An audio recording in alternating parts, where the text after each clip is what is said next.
السلام علیکم ورحمۃ اللہ وبرکاتہ۔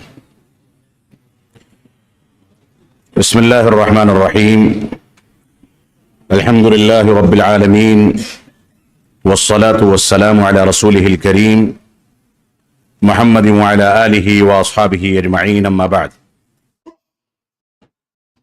اعوذ باللہ من الشیطان الرجیم، بسم اللہ الرحمن الرحیم، وَكَذَلِكَ جَعَلْنَاكُمْ أُمَّةً وَسَطًا۔ مبارکباد کے مستحق ہیں صوبائی جمعیت اہل حدیث کے ذمہ داران، امیر محترم اور دیگر متعلقین،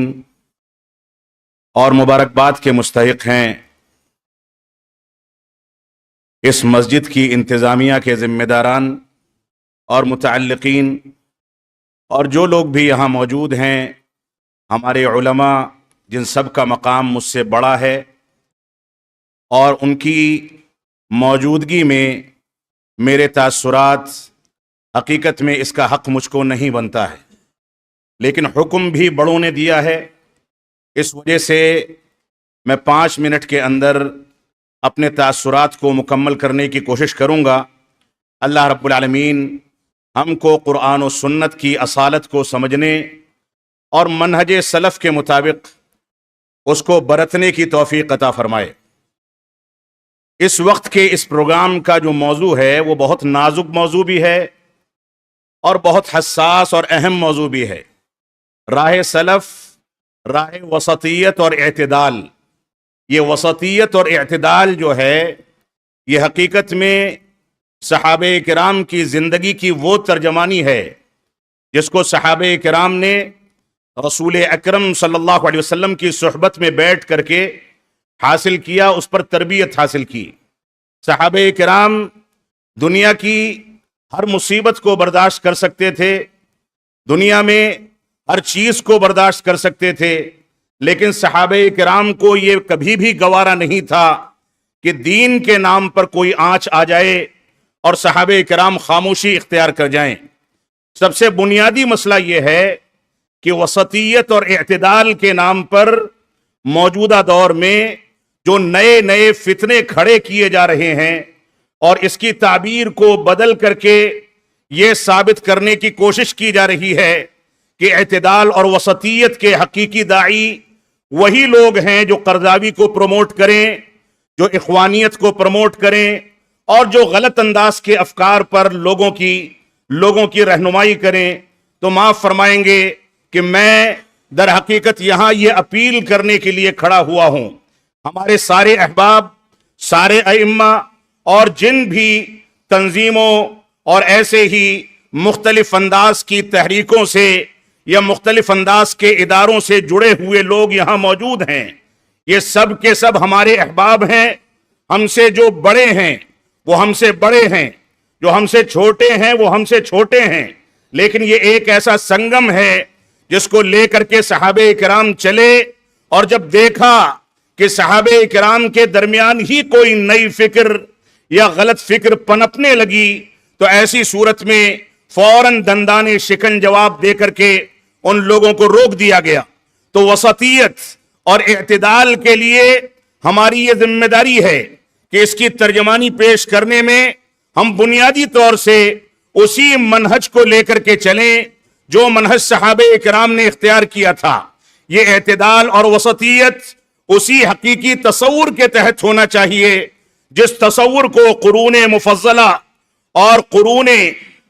قرن خیر میں صحابہ کرام نے اختیار کیا تھا۔ یہ وسطیت اور اعتدال وہ نہیں ہے جس میں اپنی مرضی اور اپنی رائے کی تائید کر کے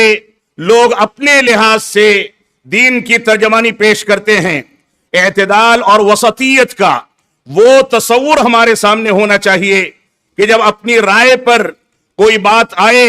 تو رائے کو متہم کر دیا جائے، اور قرآن و سنت اور منہج سلف کی جانب رجوع کر کے ہم وسطیت اور اعتدال کا حقیقی معنی دنیا کے سامنے پیش کریں۔ یہ بڑا المیہ ہے، اور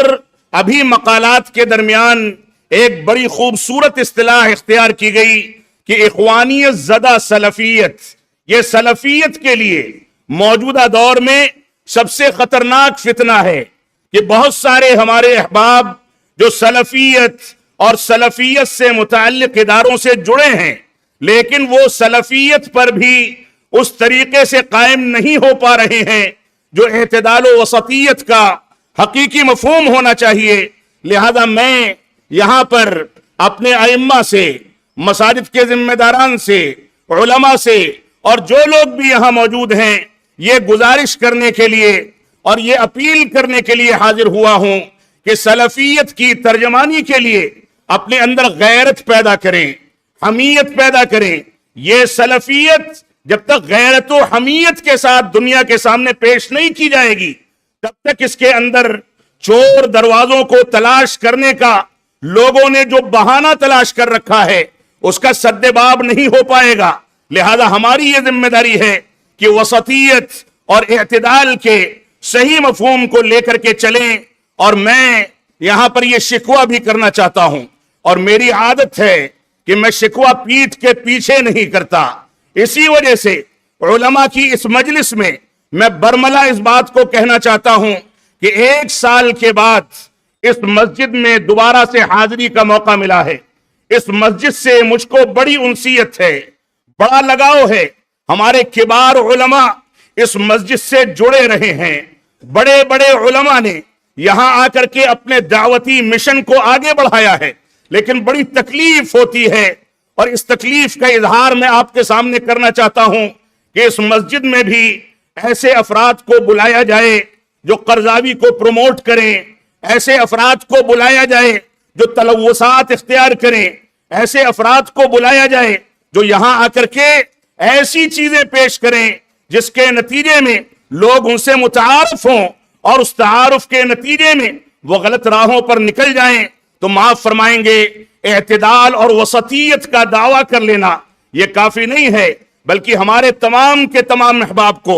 اسی مجلس میں یہ عزم کر کے اٹھنا چاہیے کہ آج کے بعد سے کوئی ایسا شخص جو ہماری مسجدوں میں آتا ہو، ہمارے ممبر و محراب پر آتا ہو، ہمارے پلیٹ فارم کو استعمال کرتا ہو، ان میں کوئی بھی ایسا شخص جو تساہل اختیار کرے، تلوثات اختیار کرے، غلط انداز کا تساہل اختیار کرے، اور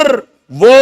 اخوانیت زدہ سلفیت کو لے کر کے چلتا ہو اور قرضاوی جیسے لوگوں کو پروموٹ کرتا ہو، جس نے یہاں تک کہا ہو کہ قرضاوی امام اور علامہ ہے، جبکہ قرضاوی کہتے ہیں کہ ناٹو کے الیکشن میں اگر اللہ رب العالمین بھی اتر جائے تو ہار جائے گا۔ اس انداز کے